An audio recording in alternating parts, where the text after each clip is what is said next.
Comme Sylvain dit, mon nom c'est Maxime Boucher. Je suis content d'être avec vous ce matin. Je vais me présenter ma famille aussi. Puis ce matin, mon but, mon objectif, là, quand on va sortir d'ici ce matin, c'est qu'on soit encouragé. C'est qu'on soit capable de dire gloire à Dieu pour ce que tu fais dans ton Église, que ce soit l'Église baptiste évangélique du Saguenay, que ce soit l'Église des frères à Chicoutimi, l'Église baptiste évangélique de Chicoutimi, la Bible parle à l'abbé. On est tous, on pourrait dire, d'un commun accord avec le ministère de la Jeunesse, qu'on puisse glorifier le Seigneur, qu'on puisse être encouragé de ce qu'il a fait dans le passé, de ce qu'il fait en ce moment, puis qu'est-ce qu'il va faire encore dans l'avenir. Le titre de mon message, que personne ne méprise la jeunesse, c'est pourquoi je fais cette introduction-là, parce que je ne suis pas en train de vous dire ce matin, méprisez pas les jeunes, puis je ne veux pas avoir un ton moralisateur, puis de dire que vous méprisez la jeunesse, au contraire, mais je veux qu'on s'encourage à partir de ce passage, dans 1 Timothée 4,12, que personne ne méprise ta jeunesse, mais sois un modèle pour les fidèles en parole, en conduite, en amour, en foi et en pureté. Prions le Seigneur. Seigneur Jésus, je veux te placer ce temps entre tes mains ce matin, que tu guides-moi, Seigneur, dans l'enseignement de ta parole, guide-moi dans ce que j'ai à cœur de partager à mes frères, mes sœurs ici. Seigneur, bénis-nous, encourage-nous, fortifie-nous, Seigneur, dans cette œuvre que tu as commencée ici au Saguenay-Lac-Saint-Jean, que tu veux continuer, que tu veux poursuivre, qui est de sauver des âmes, de te racheter un grand peuple, Seigneur. Merci pour tout le monde qui est ici ce matin. Amen.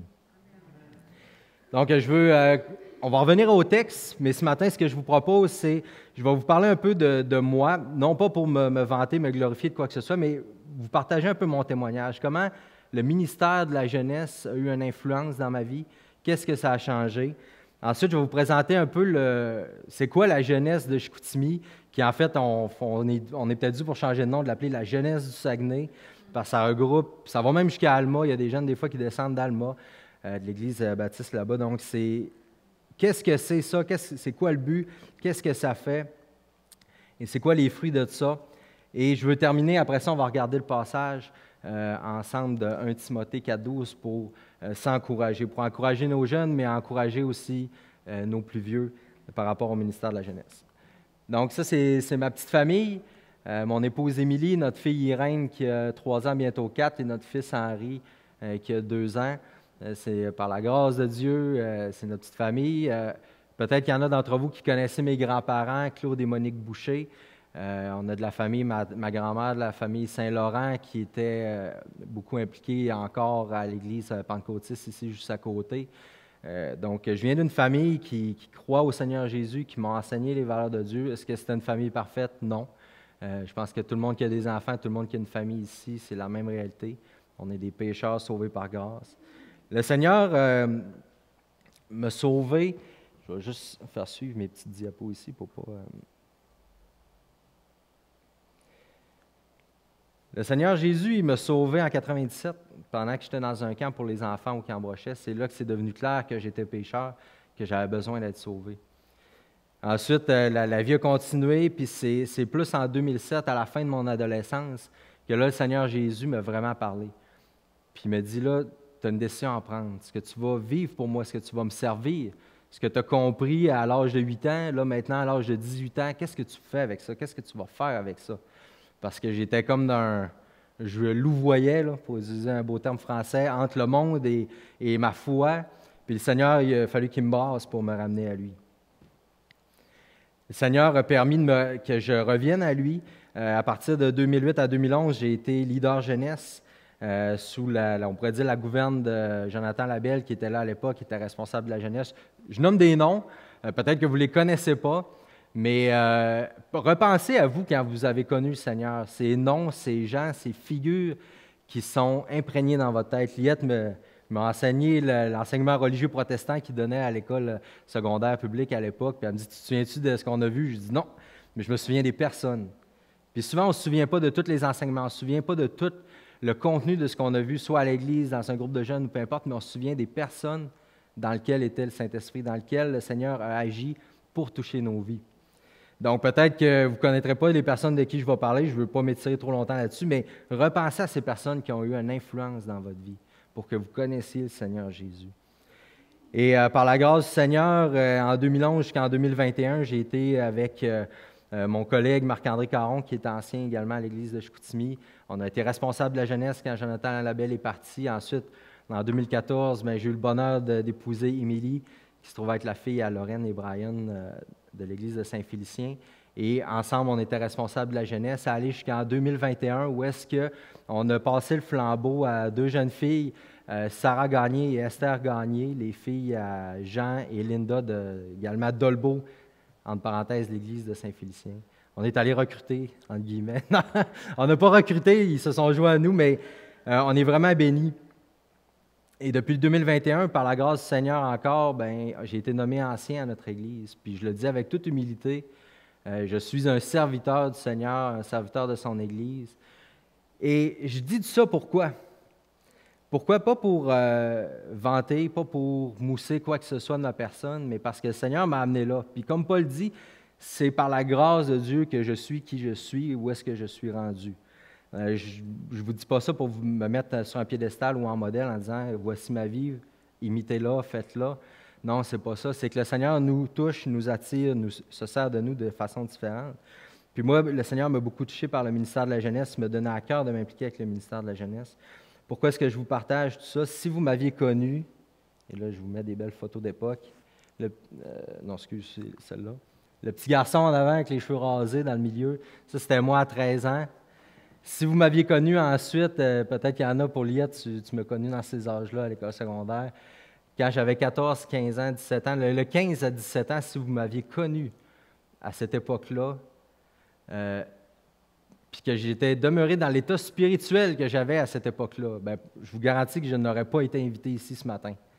J'étais dans une noirceur, dans le péché, j'étais hypocrite, je me présentais à l'Église, mais en même temps, de l'autre côté, je vivais ma vie. Liette a déjà fallu qu'elle brise une bataille entre moi et un gars dans notre cours d'option d'éducation physique parce que j'étais baveux, j'étais méchant, j'étais bagarreur. Je me battais pas souvent, mais j'aimais ça quand ça brassait. Ceux qui ont joué au hockey avec moi dans les dernières années, des fois, je vois mon ami Carl ici, là. Ça a déjà joué rough dans le coin des bandes, mais c'était mon cœur pécheur. Je laissais la chair prendre toute la place. Mais Dieu m'a changé, Dieu m'a saisi, Dieu m'a transformé. Dieu me fait grâce. Vous auriez dit à quelqu'un de mon entourage à cette époque-là, lui, un jour, va s'occuper du groupe de jeunes. Pas sûr. Lui, un jour, va être ancien à son Église. J'étais facilement méprisable, on pourrait dire, pour ceux qui connaissaient la vérité, parce que je cachais la vérité. Mais ceux qui connaissaient la vérité avaient toutes les raisons de me mépriser, parce que je choisissais le péché. Mais Dieu m'a changé. Dieu m'a transformé. Du début de mon enfance, il y a des gens qui ont eu à cœur de s'investir dans ma vie. Mes grands-parents, mes parents, qui m'ont envoyé au Camp-Brochet pour que j'entende l'Évangile.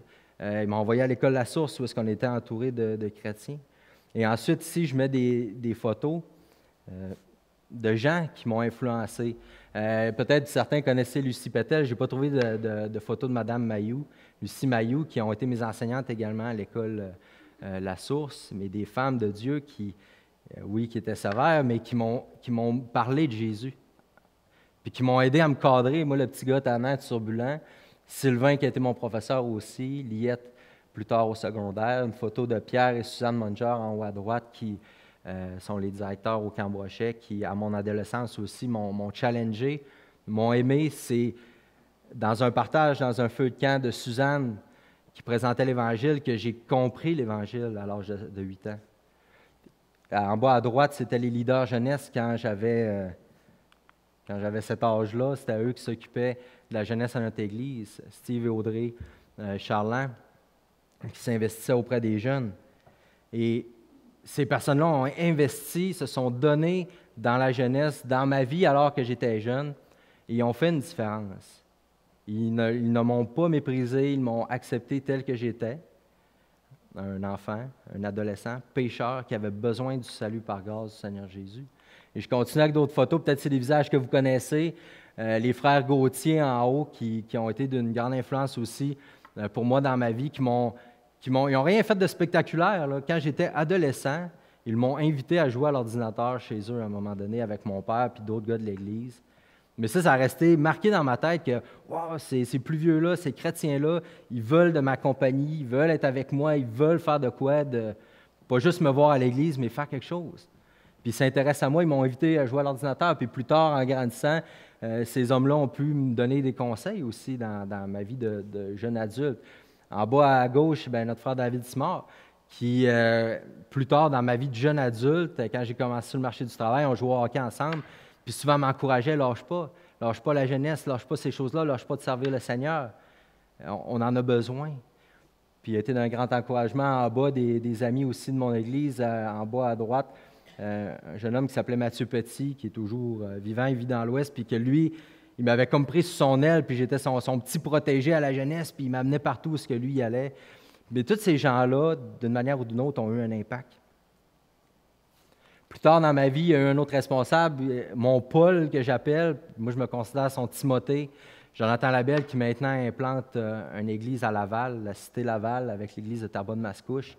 Quand il est arrivé ici, bien, lui, il a fait la même chose. Il m'a pris sous son aile, puis il voyait comment j'étais tout croche dans ma vie d'adolescent, mais il a décidé de m'aimer puis de toujours me rechercher. Un peu comme on chantait tout à l'heure, Dieu qui nous recherche, qu'il n'y a pas de montagne trop haute, il n'y a pas de vallée trop creuse. On n'est jamais trop loin dans le péché pour que Jésus veuille venir nous chercher. Lui, c'est ce qu'il a vécu. Il a vécu l'Évangile de cette manière-là avec nous à la jeunesse, à notre Église. Et il a investi dans moi, il est allé me chercher là où j'étais. Et sans cesse, il m'invitait. Ce que j'ai vu, là, des petites photos cocasses ensemble, où est-ce qu'on lâchait notre fou, où est-ce qu'on je l'ai aidé à rénover sa maison. Pourquoi je vous mets ces photos-là? C'est parce qu'on a vécu ensemble.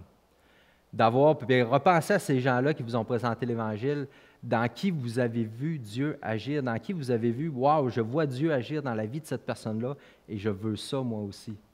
Moi aussi, je veux ce que Dieu fait dans la vie de cette personne-là, cette paix, cette joie, cet amour, je la veux dans ma vie.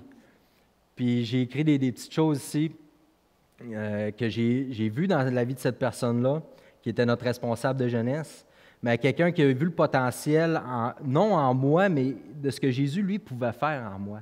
Puis des fois, quand on regarde aux gens, puis si on se fie juste à ce qu'on a devant les yeux, bien, on peut venir qu'à mépriser, puis à dire « non, lui, il est bon à rien ». Mais c'est pas ça, c'est si le Seigneur touche le cœur de cette personne-là, qu'est-ce que Dieu peut faire? Bien, Dieu peut faire tout. Dieu peut amener cette personne-là à faire des grandes choses. Avec cet homme-là, avec Jonathan, j'ai vécu un amour, un accueil comme celui de Jésus. J'ai vu Christ, j'ai vu l'Évangile dans sa vie qui accueille, qui ne dit pas « Ah, ton péché, c'est correct ». Non, c'est pas ça. Mais qui aime puis qui amène à la croix de Jésus. De voir le concret aussi dans ses relations. Souvent, j'allais chez lui, je le voyais agir avec sa femme, puis tout ça, puis comment l'Évangile au quotidien faisait une différence dans sa vie. Puis ça m'a vraiment impacté, ça m'a vraiment touché, ce qui m'a amené à dire, moi, je veux ça aussi dans ma vie. C'est ce que je veux. Puis ça m'a amené à m'engager face au Seigneur. Plus tard, sans relâche, je m'invitais à la jeunesse, puis tout ça, quand je vous disais, la période de 15-17 ans, où je fréquentais moins l'Église. Mais il m'a amené à venir, puis c'est là qu'il y avait une visite de Parole et Vie Bethel, où est-ce que là, j'ai décidé, hey, je vais y aller. J'étais allé à l'école biblique, puis c'est là, en lisant la parole de Dieu, que le Seigneur m'a dit, je t'aime, puis je veux que tu me serves, je veux que tu me donnes toute ta vie, vraiment toute. Puis si ces personnes-là, toute cette liste de personnes-là n'avaient pas investi du temps, investi peut-être même de l'argent, je ne sais pas qu'est-ce qu'ils ont dépensé, parce qu'ils m'amenaient au McDonald's une fois de temps en temps, mais leur temps, leur énergie, leur amour, bien, je ne serais peut-être pas ici devant vous ce matin pour vous témoigner de ces choses-là. Si je pleure, c'est normal, j'ai tendance à pleurer quand je prêche. Excusez-moi, mais c'est ça. Cet homme-là ne m'a pas méprisé, il m'a aimé, il s'est investi, il m'a donné ce que j'avais besoin de Jésus. C'est ce qu'il m'a donné. Si on poursuit. La jeunesse a eu une grande influence dans ma vie, quoique j'y ai pas tant participé à la fin de mon adolescence, mais je m'y suis impliqué beaucoup par la suite. Si vous voyez l'évolution un peu du logo de la jeunesse, là, la jeunesse de Chicoutimi, c'est quoi? Je veux vous présenter peut-être quelques statistiques en commençant qui sont très intéressantes. Excusez-moi, je vais juste me retrouver dans mes feuilles. Les statistiques sont souvent faites au niveau des États-Unis, mais ça reflète un peu quand même le portrait global. Puis souvent, ils vont faire des... excusez, j'ai changé ce mot. Puis ici, on voit ce que ça montre, ces statistiques-là, c'est que quand est-ce que les gens se convertissent au Seigneur, La fenêtre qu'ils appellent, c'est la fenêtre 4 ans à 14 ans. C'est de 4 ans à 14 ans, ce que là, souvent, c'est là que tu vas accrocher, c'est là que tu vas adhérer, c'est là que l'impact est le plus grand. Et plus on vieillit, les statistiques montrent que plus les gens vieillissent, moins c'est facile de se tourner vers le Seigneur, parce que là, tu tombes adulte, les soucis du siècle présent, puis tout ça embarque, puis ça devient plus dur d'abandonner toutes ces choses-là pour te donner entier au Seigneur. D'autres statistiques ici montrent, vous pouvez les lire, mais je vous les résume, que 3 ados sur 4 montrent un intérêt à apprendre sur Jésus. C'est grosso modo, en haut, là, tous les adolescents, la première ligne, 52 plus 25, c'est des gens qui sont de « ouais, ça m'intéresse un peu » à « oui, je m'intéresse vraiment ». C'est 75% des jeunes qui sont comme « ouais, parle-moi de Jésus ». Moi, quand je suis au travail en ce moment, c'est loin d'être 3 personnes sur 4 qui font « ouais, parle-moi de Jésus ». Puis souvent, quand on a des jeunes qui viennent à la jeunesse, honnêtement, vous seriez surpris de voir comment que de parler de Dieu, de spiritualité, de Jésus, c'est comme... Ils sont contents d'en entendre parler parce que souvent, ils n'en entendent pas parler ailleurs. S'ils viennent à l'Église, tant mieux, ils l'entendent parler, mais il y en a qui ne viennent pas de famille chrétienne. Une autre petite statistique ici qui montre qu'au niveau global, la première ligne en haut, c'est à peu près 1 ado sur 5 qui se dit être engagé envers Jésus. Vraiment dire « je suis un chrétien engagé mondialement ». C'est quand même 20 de la population on pourrait dire des adolescents, c'est quand même gros. Puis pourquoi est-ce que je vous partage ça? C'est pour vous dire l'impact qu'on a dans la vie de nos jeunes, de nos enfants, de nos adolescents, c'est marquant, c'est frappant, c'est là qu'ils se développent, c'est là qu'ils grandissent, c'est là qu'ils se forment une identité. Puis c'est le moment qu'on a à saisir pour avoir une influence, pour avoir un impact positif pour le Seigneur dans leur vie. Bon, bien, la jeunesse, ça sert à quoi? La jeunesse, ce n'est pas une maison des jeunes. Ce n'est pas comme ce qu'on retrouve dans nos municipalités, un endroit où on va juste jouer au ping-pong, jouer au baby-foot, passer le temps. Non. Oui, il y a des activités, oui, il y a des choses spéciales. Mais le but de la jeunesse, c'est de connaître et de faire connaître le seul vrai Dieu qui est Jésus. À la jeunesse, il y a des enfants de familles chrétiennes qui sont là. Il y a des enfants de familles non chrétiennes qui participent. Ces temps-ci, on a moins de jeunes qui viennent de familles non chrétiennes. Mais quand même, quand on regarde ça au bout de la ligne, c'est qui les jeunes, c'est qui les ados qui ont besoin d'entendre l'Évangile?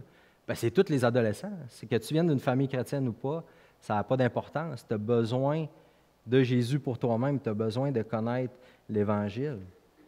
Donc, c'est vraiment le but, c'est ce qui motive l'équipe de leaders jeunesse, c'est ce qui motive un peu la vision qu'on a pour la jeunesse à l'Église de Chicoutimi, puis qu'on partage également avec les autres églises, avec votre Église ici, avec le leadership de votre Église, de l'Église baptiste de Chicoutimi, de la Bible part. C'est notre vision pour les jeunes. On veut les rejoindre avec l'Évangile. Donc, tout à la jeunesse est un prétexte pour apporter l'Évangile et façonner des relations significatives, avoir des relations de confiance. Donc, oui, des fois, on va jouer au laser tag. Des fois, on fait une soirée. Dans le temps, on faisait des soirées de sport dans le gym où est-ce que Sylvain travaillait. On va faire de la glissade. Mais ça, c'est ponctuel, puis le but de ça, c'est de tisser des liens, entrer en relation, avoir une crédibilité auprès des jeunes, vivre ensemble pour après ça apporter le message de l'Évangile. Donc, que ce soit par le jeu, la louange, la prière, l'enseignement, on a des petits groupes de discussion également à la fin de la soirée. Tout ça vise entrer en relation pour que l'Évangile soit apporté aux jeunes, qu'ils voient Jésus dans nos vies, dans la vie des leaders jeunesse.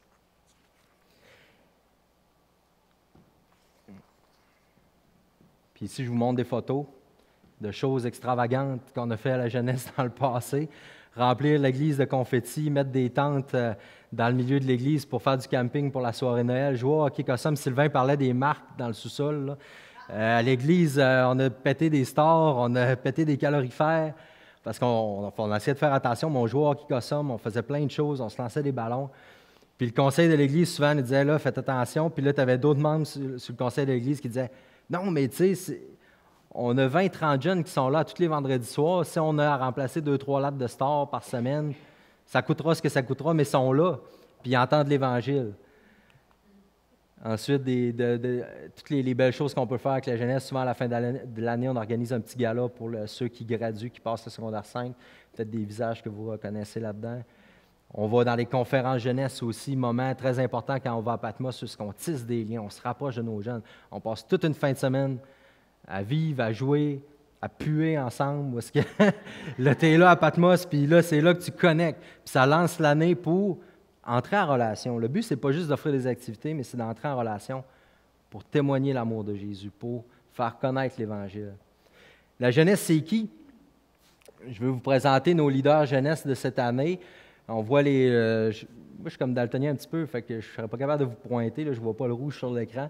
Mais à gauche, on voit Nina, puis tout de suite à droite de Nina, il y a les sœurs Gagné qui sont responsables de la jeunesse, puis moi, je les coach, je les supervise dans tout ça. Puis ça, c'est toute notre équipe. Je ne les nommerai pas un par un, mais on a un gros groupe. Puis là-dedans, on a des leaders de notre église à l'Église évangélique de Chicoutimi. On a Philippe-Antoine et Nina qui viennent d'ici. On a William Harvey et sa sœur qui viennent de l'Église baptiste de Chicoutimi. Ensuite, on a un jeune homme qui s'appelle Philippe, qui est à notre église en ce moment, mais qui va être à l'église urbaine d'Alma l'année prochaine. Sa famille déménage, vient le rejoindre, lui était aux études ici. On a Loïc aussi, Gauthier, qui est à droite, qui est le fils de Hugues Gauthier, qui, Hugues, a eu une influence dans ma vie. Lui, il est venu à la jeunesse, maintenant il est leader jeunesse. Tantôt, Sylvain parlait de ça, l'influence qu'on a eue sur ses enfants.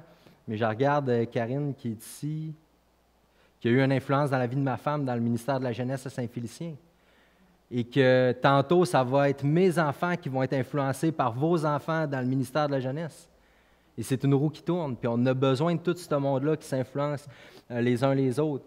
Et je vous montre, tout ça, ça date de très longtemps, début des années 2000, la jeunesse à l'époque, avec tous des vieux visages en avant, en bas à droite, José Gauthier, que peut-être vous connaissez. Ensuite, François, qui est en haut à gauche, qui a commencé à venir à la jeunesse. Ensuite, ici, d'autres visages, on avance dans le temps. Puis des fois, on est 10 jeunes, des fois, on est 15, des fois, il y en a 30, des fois, il y en a 40, ça dépend des soirs. Puis ici, on a Karel en bas à gauche, Sarah Maud, je crois, aussi en bas à gauche, Philippe-Antoine avec sa babyface. Puis des fois, on organise des activités éclatées, soirées thématiques années 80. Mais le but, ce n'est pas juste l'activité, c'est de connecter puis d'apporter l'Évangile. Ici, c'est le groupe de cette année. Première soirée cette année, je pense qu'il y avait 45 jeunes, presque 50. C'était incroyable. Vendredi dernier, il y en avait 10. Mais ce n'est pas grave, ce n'est pas le nombre qui compte, c'est qu'ils sont là. Puis on peut avoir du temps avec eux autres pour leur parler de l'Évangile, leur faire connaître Jésus. Et à l'époque, juste pour vous faire part aussi de certaines informations concernant la jeunesse, je ne suis pas le seul enseignant à enseigner à la jeunesse. Il y a des frères de l'Église baptiste de Chicoutimi, Patrick Héroux et Patrice Tremblay, qui viennent aussi. Notre frère Aaron, également Schroeder Tabat de la Bible parle, qui viennent, qui prennent du temps pour venir partager la parole aux ados. Donc, c'est vraiment encourageant. Puis les jeunes aiment ça. Tantôt, je me suis fait dire, mes enfants, ils aiment ça quand c'est toi qui enseignes à la jeunesse. Je suis comme, tant mieux, parce que des fois, ça ne paraît pas dans le visage des jeunes. Puis tu sais, le vendredi soir, c'est comme, ils ont leur semaine dans le corps, mais finalement, avec le temps, on voit que non, on a eu un impact. Puis gloire à Dieu. Parce que des fois, nous, on regarde ce qu'on fait, puis on fait, on dirait que ça passe comme 6 pieds au-dessus des têtes, mais non, le Seigneur, lui, agit. Sa parole ne reste pas sans effet. Mais vous aussi, vous faites partie de la jeunesse de Chicoutimi. Dans vos prières, dans le soutien que vous apportez à vos jeunes, dans l'encouragement que vous leur faites d'assister aux réunions de jeunesse. Moi, je vois le ministère de la jeunesse, oui, il est comme un peu supervisé par notre Église, encadré, ça se passe chez nous, mais c'est quelque chose qu'on a en commun, les églises de la région. Pour vous partager là-dessus, à l'époque, Marc-André puis moi, quand on était plus jeunes au cégep, on se disait, ce serait le fun de faire de l'interjeunesse, puis faire de quoi. Puis là, on travaillait fort pour essayer de regrouper tout le monde. Puis c'était beaucoup des efforts qu'on mettait de nous. Mais on avait oublié que c'est Dieu qui lui, avait un plan. Puis plus tard, quand les années ont passé, bien, à un moment donné, Patrick Héroux de l'Église baptiste de Chicoutimi dit, « Hey, ce serait le fun. Moi, je suis tout seul à vouloir m'en occuper, puis je manque de temps, de ressources. On peut-tu venir avec vous, puis faire la jeunesse avec vous? » Nous autres, on était dans une situation où on manquait de leader jeunesse des gars. On manquait de gars. Ben oui, viens-t'en, on a besoin. Puis là, de fil en aiguille, ça a commencé comme ça. Après ça, Philippe-Antoine, Nina se sont joints à nous. Puis on veut continuer. Puis si vous voyez, vous discernez des jeunes hommes, des jeunes femmes capables qui peuvent s'investir dans ce ministère-là, bien, ils sont les bienvenus. On va laisser le soin à votre leadership d'Église de nous les proposer, mais on veut que ce soit quelque chose qu'on met en commun, qu'on travaille ensemble. Et je veux terminer un peu cette portion-là de ma présentation avec des fruits en haut. Je ne sais pas si vous voyez Quentin Bernard, qui était de l'Église baptiste de Chicoutimi, qui a fréquenté la jeunesse, on le voit à droite dans toute sa splendeur, aux Folies lunaires à l'époque. Quentin implante une église dans Hochelaga Maisonneuve à Montréal avec un frère qui s'appelle Jérémy Julie, qui vient de l'île de la Réunion, qui a fréquenté l'église baptiste à Chicoutimi. Les deux ont été motivés, appelés du Seigneur. Ils implantent une église là-bas. Je ne suis pas en train de dire la jeunesse a fait qu'ils ont implanté l'église. Mais dans son témoignage que j'ai entendu à l'époque, il parlait que la jeunesse avait eu une influence. Puis on ne sait jamais ce qui va arriver. En bas à droite, vous avez Julia Dimova, une jeune fille qui est arrivée de la Russie, qui était à notre église avec sa famille. Maintenant, elle est missionnaire avec son époux en Israël. Puis c'est comme gloire à Dieu. Puis c'est pas la jeunesse c'est pas à cause de la jeunesse qui est missionnaire, mais la jeunesse a une part à jouer. Il y a des gens qui se sont investis pour qu'elle connaisse le Seigneur. Que ce soit sa mère, que ce soit tous les gens de l'Église, la jeunesse. Il y a des gens qui se sont impliqués. Puis ici, je mets d'autres visages aussi. Je ne passerai pas un par un. Si vous avez des questions, vous viendrez me les poser. Mais c'est pas tout le monde qui est appelé à être missionnaire. C'est pas tout le monde qui est appelé à être pasteur, à être ancien. Comme tantôt, Sylvain disait, des fois, on se dit « je ne suis pas diacre, je ne suis pas ancien. » Puis bon. Mais Dieu a donné des dons à tout le monde. Si l'Esprit de Dieu est en vous, Dieu vous a donné des dons que je n'ai pas, que Sylvain n'a pas, que François n'a pas, que d'autres n'ont pas. Puis on se doit de les mettre à profit les uns les autres. Moi, quand je vois des jeunes hommes, des jeunes femmes comme ça, je pourrais vous parler de certains d'entre eux qui maintenant sont des mères, des pères de famille, qui travaillent dur à la sueur de leur front, puis qui honorent le Seigneur dans leur témoignage personnel, qui s'impliquent dans leur Église. Gloire à Dieu. Puis c'est l'impact qu'on peut avoir auprès des gens, parce que ce n'est pas nécessairement tous les grands missionnaires, les grandes choses dans lesquelles Dieu se glorifie, mais c'est dans le quotidien, dans des gens qui s'attachent au Seigneur, qui donnent leur vie, puis qui au quotidien vivent l'Évangile et qui ont une influence autour d'eux. Puis c'est un peu je ne pourrais pas dire que le fruit, ce n'est pas le fruit de la jeunesse, c'est Dieu qui a fait pousser tous ces fruits-là. Puis la jeunesse, c'est seulement un endroit où on a pu semer un peu, arroser. Puis le Seigneur a fait pousser, le Seigneur a changé des vies, a transformé des vies. Ici, j'ai mis des visages que vous connaissez. Et on revient, on termine avec notre passage. Que personne ne méprise ta jeunesse, Paul qui parle à Timothée, mais sois un modèle pour les fidèles en parole, en conduite, en amour, en foi et en pureté. C'est un passage intéressant parce que souvent, quand on entend parler, c'est pour encourager les jeunes à « go, go, go, les jeunes ». Oui, je vais exhorter les jeunes ce matin, mais je veux exhorter les parents, les grands-parents, les oncles, les tantes, les plus vieux dans l'Église, parce que ça dit que personne ne méprise la jeunesse. Donc, ça veut dire que ta jeunesse, ça veut dire que ça peut arriver qu'on méprise les jeunes, qu'on méprise la jeunesse dans la vie de quelqu'un. Donc, je veux commencer avec une exhortation à nos jeunes. Vous avez le potentiel d'être des modèles pour les fidèles. Ce que Paul dit à Timothée, c'est que personne ne méprise ta jeunesse, mais sois un modèle pour les fidèles en parole, en conduite, en amour, en foi et en pureté. Quand on prend le temps de s'attarder à ça, les jeunes, c'est toutes des choses concrètes, des choses simples. Qu'est-ce que tu dis? Comment tu te comportes? Comment est-ce que tu aimes les autres? Ta foi, à qui tu es attaché? Comment est-ce que tu te conduis? Est-ce que tu te gardes pur? Est-ce que tu fuis le péché? Mais tout ça, les jeunes, ce n'est pas possible si tu ne t'attaches pas au Seigneur Jésus. Tous ces fruits de la vie spirituelle-là, c'est possible seulement quand on s'attache au Seigneur Jésus. Et si vous voulez que les gens ne méprisent pas votre jeunesse, les jeunes, attachez-vous au Seigneur Jésus. Puis le Seigneur Jésus va faire ces choses-là par son esprit en vous. Et les gens vont voir qu'est-ce que Dieu fait en vous et les gens vont vous honorer, les plus vieux.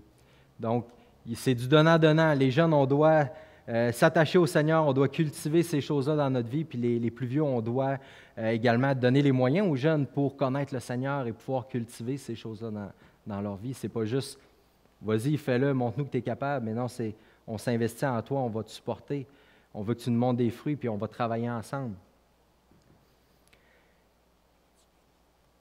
Ce qui est intéressant pour vous, les jeunes qui êtes ici ce matin, c'est que vous faites partie de l'Église. Il faut faire attention de ne pas dire que nos jeunes, c'est l'Église de demain. C'est l'Église d'aujourd'hui. Si vous confessez le nom du Seigneur Jésus, que vous avez son esprit, comme j'ai dit tout à l'heure, vous avez des dons. Mais on a besoin de l'Assemblée, de l'Église pour découvrir nos dons. Il faut se mettre au service pour les découvrir, pour discerner l'appel du Seigneur sur notre vie. On a besoin des plus vieux.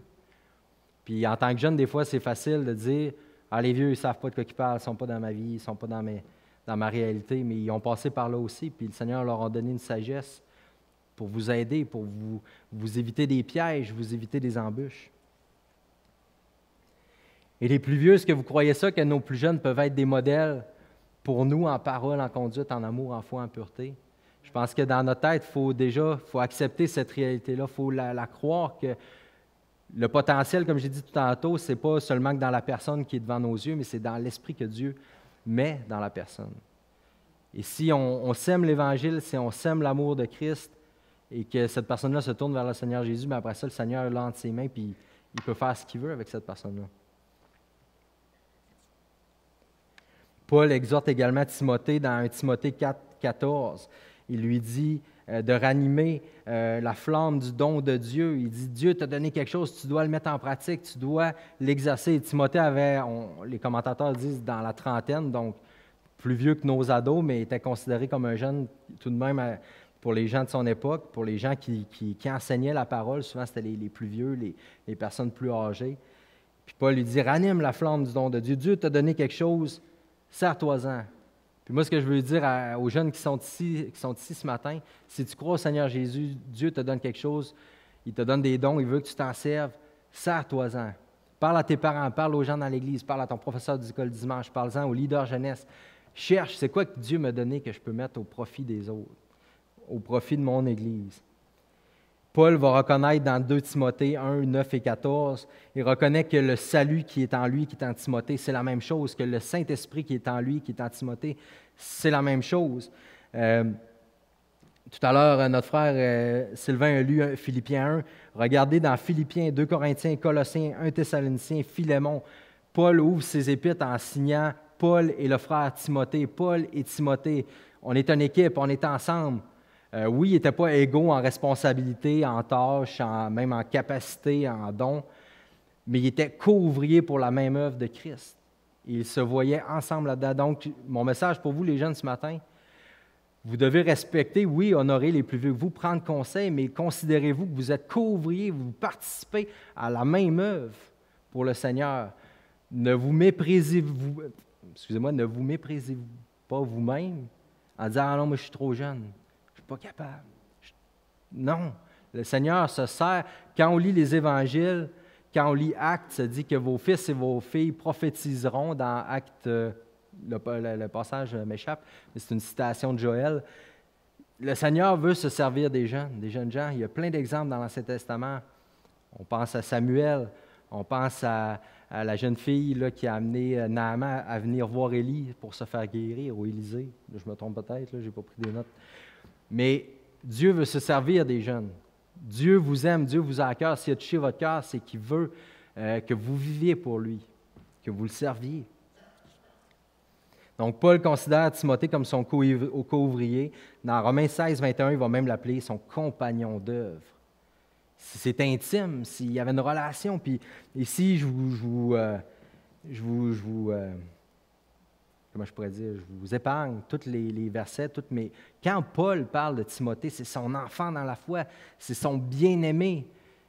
Il l'aime, puis les jeunes, des fois, on pense à le monde à l'Église, il m'aime-tu vraiment? Puis ça, non, les plus vieux à l'Église, ils vous aiment, ils vous ont à cœur, ils veulent votre progrès spirituel, ils veulent votre bien-être spirituel. Comme Paul dit à Timothée qu'il lui souhaite paix, grâce et miséricorde, c'est ce que les plus vieux veulent pour vous. Puis des fois, on le fait peut-être de façon malhabile, on ne sait pas les plus vieux comment s'y prendre, comment aborder, comment le dire, comment encourager. Mais soyez convaincus que les plus vieux vous aiment. Et maintenant, on a parlé aux jeunes, je veux parler rapidement aux plus vieux, parce que dans notre verset, que personne ne méprise ta jeunesse. Donc oui, il y a une part qui appartient à nos jeunes, mais il y a une part qui appartient aux plus vieux. Timothée a eu des gens qui l'ont encouragé, qui ont pris soin de lui, qui lui ont enseigné la parole, et qui ont reconnu ses dons, qui l'ont envoyé. Moi, je vous encourage, frères et sœurs, à encourager vos jeunes, à leur confier des responsabilités. La vie, c'est essai-erreur. On essaye une chose, c'est pas ça, tu n'es pas fait pour ça, c'est pas tes dons. Il n'y a rien qui nous... Le Seigneur, le Saint-Esprit ne nous le révèle pas comme ça, c'est quoi notre don. C'est dans le service, c'est en vivant ensemble, en servant ensemble qu'on le découvre, que ce soit ici à l'Église, à la jeunesse, au camp Patmos. N'ayez pas peur d'inviter des jeunes à faire des choses avec vous, à les inviter chez vous, à voir comment vous vivez chez vous, si le Seigneur vous le met à cœur. Parce que c'est comme ça qu'ils vont voir l'Évangile dans votre vie, c'est comme ça qu'ils vont voir c'est quoi que la foi change dans une vie. Timothée a eu, oui, Paul, on pense souvent à Timothée, Paul, mais quand on regarde 2 Timothée 1,5, on parle de la mère de Timothée, on parle de sa grand-mère, qui l'ont encouragé dans les Saintes Écritures. Quand on regarde dans 2 Timothée 3, Paul va dire, dès ton enfance, tu as eu ce dont tu avais besoin, puis là, il continue en parlant que toute Écriture est inspirée et utile. Sa mère, sa grand-mère lui ont transmis cette foi-là. Quand Paul a rencontré Timothée dans Actes 16, Timothée était déjà dans l'Église, Timothée était là, Timothée croyait. Dans Actes 16, 1 à 3, on voit également que, si vous me permettez, on va tourner.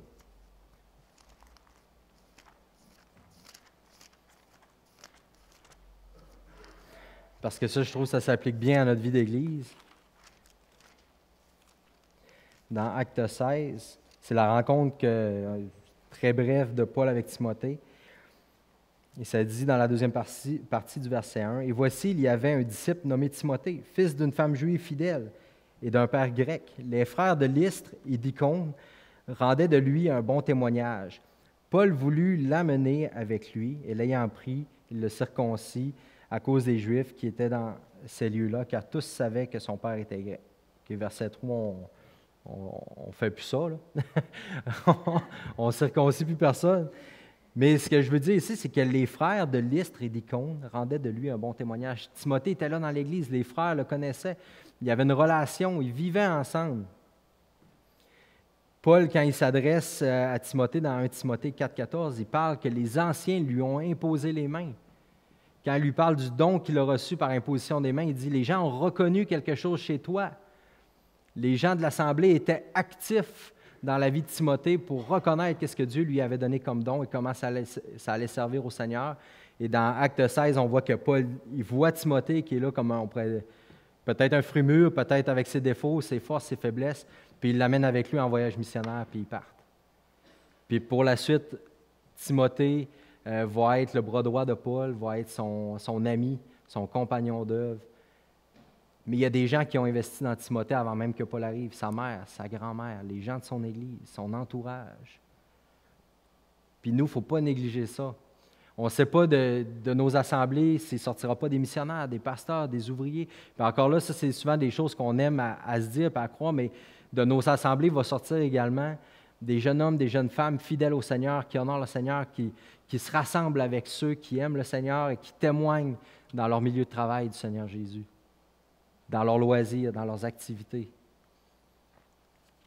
ne faut pas avoir juste en tête, en regardant nos jeunes, « Ah, lui, ce n'est pas du matériel à pasteur, ce n'est pas du matériel à leader jeunesse. » Non, c'est un être humain que Dieu veut sauver et qui veut l'utiliser là où Dieu va bien juger bon de le placer pour témoigner de son nom, témoigner de sa grâce, témoigner de son œuvre. Fait que nous, des fois, il faut enlever nos lunettes d'être humain qui jugent selon les apparences. Il faut laisser Dieu, il faut faire confiance à Dieu, puis il faut prendre soin de ses plus jeunes dans nos églises. Et je vous encourage à le faire, et je sais que vous le faites, vous encouragez vos jeunes à venir à la jeunesse, aller au camp Patmos, dans toutes ces choses-là, puis je vous encourage à continuer de le faire. Et Paul, et si, comme j'ai dit tout à l'heure, si vous voyez des jeunes fidèles, amenez-les avec vous, comme Paul a amené Timothée. Si vous voyez des jeunes hommes, des jeunes femmes fidèles de qui on rend un bon témoignage, prenez-les sous vos ailes, formez-les, encouragez-les. Amenez-les à aller plus loin, à ouvrir la parole avec vous, à se plonger dans les Écritures, à trouver des opportunités de service, de voyage missionnaire, de toutes sortes de choses. Encouragez-les, parce qu'on a besoin d'eux. Puis moi, je constate à notre Église que dans la tranche d'âge du 45, mettons 40-45 à 50, il y a comme un trou. Parce qu'on n'a pas beaucoup de jeunes hommes, jeunes femmes de cet âge-là. Puis des fois, je regarde à leurs parents dans notre Église, Puis c'était des gens, des nouveaux convertis zélés, qui ont voulu tout faire pour le Seigneur, mais qui ont peut-être oublié d'amener les autres à leur suite, puis d'impliquer les plus jeunes avec eux. Puis ça, c'est un peu c'est ma lecture, c'est très spéculatif, puis très subjectif, mais ça me parle à moi à dire, qu'est-ce que je fais moi dans ma vie? Est-ce que j'amène des plus jeunes à me suivre? Est-ce que je forme? Est-ce que je transmets ce que le Seigneur m'a donné pour que ça continue? Parce que c'est un peu de l'orgueil quand on veut tout faire par nous-mêmes, puis je vous le dis, amener d'autres à faire ce qu'on fait, d'autres à servir avec nous, des fois, ça nous ralentit. Des fois, ça ne va pas comme on veut. Des fois, ce n'est pas fait comme on veut. Mais le Seigneur, qu'est-ce qu'il veut? C'est pas ça. L'Église est un prétexte pour connaître Jésus, puis être sanctifié, puis être amené à l'image, à la ressemblance du Seigneur Jésus. Ce n'est pas une business de performance où que toutes les affaires doivent rouler, ça coche, puis que tout doit être parfait, puis que tout doit être comme on le veut, selon notre plan en 20 étapes. Le Seigneur, ce n'est pas ça qu'il veut. Puis moi je vous confesse que souvent, je suis comme ça. J'ai ma vision, j'ai ma chose, mes affaires, puis je trouve ça dur d'amener les autres à ma suite. Mais depuis que j'ai laissé la jeunesse entre les mains d'une équipe, on a toujours été une équipe, mais de faire confiance au Seigneur, le Seigneur fait des grandes choses. Puis ces jeunes-là, ils font des choses 100 fois mieux que moi, je pouvais faire. Dans des choses que j'aurais jamais pensées, que j'aurais jamais vues. Puis le Seigneur bénit, puis le Seigneur les équipe. Je suis là en arrière-plan, je les soutiens, on donne de la formation, un peu comme Paul avec Timothée, mais on les envoie, puis ils servent le Seigneur. Il faut faire confiance que si le Seigneur nous a rendus capables, il va les rendre capables aussi. Il y a un élément de foi là-dedans, pour nous les plus vieux. De dire les jeunes sont capables, pas parce qu'ils ont toutes les aptitudes, mais parce que l'Esprit de Dieu est en eux. Puis qu'ensemble, jeunes et vieux, on va s'unir, puis ça va fonctionner, ça va marcher. Donc, comme j'ai dit tantôt, il faut renoncer au mensonge que l'Église de demain, c'est nos jeunes. Non, l'Église d'aujourd'hui, c'est les vieux. Excusez-moi le terme, les vieux, avec tout respect, les personnes plus âgées, les jeunes dans la fleur de l'âge, les enfants, les adolescents, on a besoin de tout le monde. L'Église, c'est une famille et elle se représente dans la diversité des gens qui y assistent puis que le Seigneur sauve et on a besoin de tout ce monde-là. Moi, je me lance comme défi personnellement d'apprendre des erreurs du passé ou je me challenge souvent dans mon cœur. Ouais, pourquoi tu retiens ça? Puis où est-ce que tu n'as pas foi vraiment au Seigneur pour laisser les choses aller, puis laisser faire confiance, puis investir dans les plus jeunes, puis voir ce que le Seigneur va faire avec eux? Des petites choses concrètes que je veux vous partager, qu'on a fait à l'Église dans les dernières années pour encourager nos jeunes. D'offrir de la formation, on a redémarré un cours dans les dernières semaines d'interprétation de la Bible avec Marc-André à l'Église, puis Philippe-Antoine participe, puis tu sais, c'est comme d'équiper nos jeunes, de leur donner des outils, de ne pas juste les regarder et dire « Ah, ils sont bons en rien », mais non, on va vous donner ce que vous avez besoin. Nos jeunes aussi, on essaie de les soutenir quand ils veulent aller à l'école biblique, d'essayer de les encourager, d'aller étudier la parole, de trouver des moyens comment on pourrait vous aider financièrement. Nos jeunes qui veulent aller à Patmos ou au Camp Brochet l'été, d'essayer de trouver un moyen de leur donner des sous. On fait des collectes spéciales pour... Ils ne travailleront pas pendant ces semaines-là. On va leur donner un petit peu d'argent pour les aider avec leurs dépenses dans le courant de l'année, pour qu'ils aient à cœur puis qu'ils ne soient pas contraints, qu'ils soient libres d'aller servir le Seigneur un peu. Puis ça, c'est juste des exemples. Le Seigneur va vous éclairer aussi comment vous pouvez aider, soutenir vos jeunes, les encourager à s'engager, à servir le Seigneur. Que personne ne méprise la jeunesse, parce que c'est un champ missionnaire fructueux. Que personne ne méprise la jeunesse, parce que plusieurs d'entre nous ont été touchés dans notre jeunesse, puis le Seigneur veut toucher des jeunes encore. Que personne ne méprise la jeunesse, parce que les ouvriers et les chrétiens fidèles de demain sont déjà ici maintenant, puis on a besoin de s'investir en eux pour qu'ils grandissent. Prions ensemble. Seigneur Jésus, je veux te dire merci pour mes frères et sœurs. Béni sois-tu, Seigneur, pour la foi qui est ici, qui est une foi commune avec toutes nos assemblées, Seigneur, ici dans la région, et on veut te louer, te bénir, te dire merci. Seigneur, je veux te prier pour nos ados qui sont ici ce matin. Fortifie-les, Seigneur, dans ce monde qui ne te recherche pas. Aide-nous, Seigneur, en tant qu'Église, à prendre soin de nos plus jeunes. Merci, Seigneur, également pour les plus vieux qui sont là, qui ont à cœur les jeunes. Merci parce que dans ma vie, j'ai eu besoin de cette influence-là, dans la vie de mes frères et sœurs, certainement ici. Ils ont eu besoin de cet encouragement, de cette influence. Et Seigneur, que tu puisses bénir ton assemblée ici, ton Église, dans Arvida, Seigneur, que tu puisses toucher des cœurs, fortifier, faire grandir. Et Seigneur, on te loue déjà de ce que demain, Tu vas susciter des hommes, des femmes qui te servent, qui t'aiment, qui marchent fidèlement avec toi, qui témoignent de ton nom. Peut-être même des missionnaires, des pasteurs, des ouvriers, Seigneur. On veut te louer de ça, de ce que tu vas faire dans l'avenir. Amen.